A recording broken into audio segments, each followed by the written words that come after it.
வாங்க. முன்ன அரைச்ச இப்போ கரம் மசாலா தீர்ந்து போச்சு. இப்போ 2வது முறை அரைக்கலான்ட்டு அதுக்கு இது எல்லாம் மிக்ஸ் பண்ணி வச்சுருக்கேன். ஸ்டாரு எல்லாம் இதில் இருக்குது. ஏலக்காய், மிளகு, சீரகம், பிரியாணி இலை, சோம்பு, கசகசா, பட்டை, அந்த ஸ்டாரு எல்லாம் ஒடிஞ்சிட்டு இருக்குதா, அதில் எல்லாம் அப்படியே பண்ணிட்டு இருக்கிறேன். மிக்ஸ் பண்ணி ஃபஸ்ட்டு இதை வறுத்துக்கலான்ட்டு. அதை செப்பரேட்டாக வைக்க முடியல. 3 இதில் இருக்குது. ரொம்ப ஃப்ரை பண்ணக்கூடாது, லைட்டாக, ரொம்ப ரோஸ்ட் ஆகக்கூடாது, கொஞ்சமாக முடிஞ்சது. ரொம்ப ரோஸ்ட் பண்ணுறது சும்மா லைட்டாக, அவ்வளோதான். இப்போ அடுத்தது சோம்பு. எல்லாம் கம்மியாக தான் அரைக்கிறேன். 100 கிராம் இருக்கும், அவ்வளோதான்.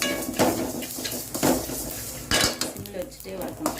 ரொம்ப ரோஸ்ட் ஆச்சுன்னா ஸ்மெல் போயிடும், வாசனை, கரம் மசாலா வாசனை போயிடும்.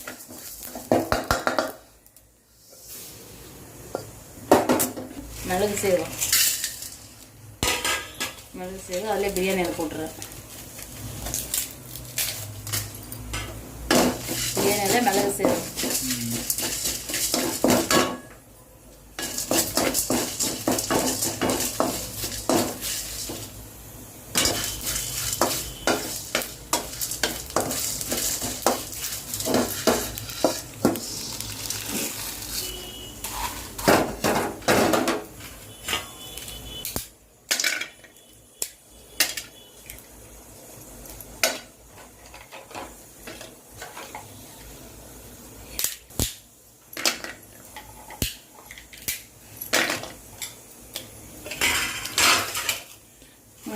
நான் முன்ன சொன்னேன் இல்லையா சுருள் பட்டைன்ட்டு, அந்த சுருள் பட்டை இதுதான்.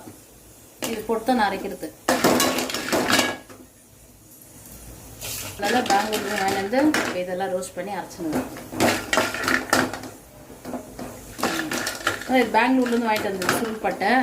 அன்றைக்கி இல்லை, போயிட்டு வாங்கிட்டு வந்து இதை வறுத்து இதை அரைச்சிடுவேன். எத்தனை 3 மாதம் ஆச்சா நம்ம அதை வறுத்து. ஃபஸ்ட்டு கரம் மசாலா 4 மாதம் 5 மாதம் வந்துச்சு நம்மளுக்கு. இப்போ அது ஆயிடுச்சு.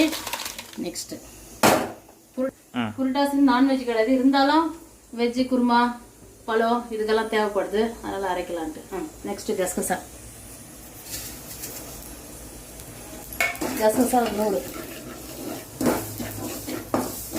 ரொம்ப போடக்கூடாது, கொஞ்சமாக போடணும் கசகசா. அவ்வளோதான், முடிஞ்சது.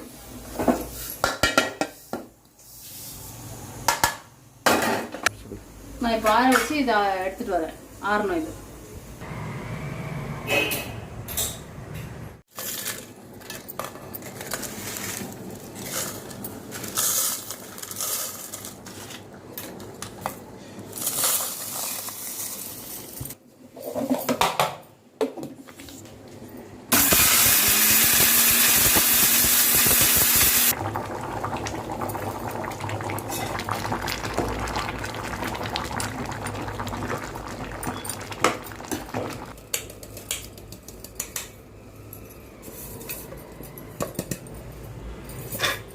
இப்போ நம்ம போடும்போது கம்மி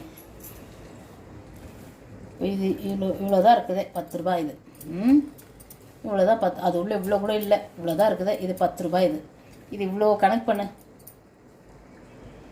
வாங்கி வீட்டில் அரைக்கிறது ரொம்ப நல்லது. கரம் மசாலா ஏதோ ஒன்றும் அவ்வளோதான்.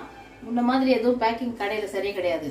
அதனால் வீட்டில் அரைக்கிறது ரொம்ப நல்லது. கரம் மசாலா ஆகட்டும், மிளகா மசாலா ஆகட்டும், எது ஒன்றும் வீட்டில்.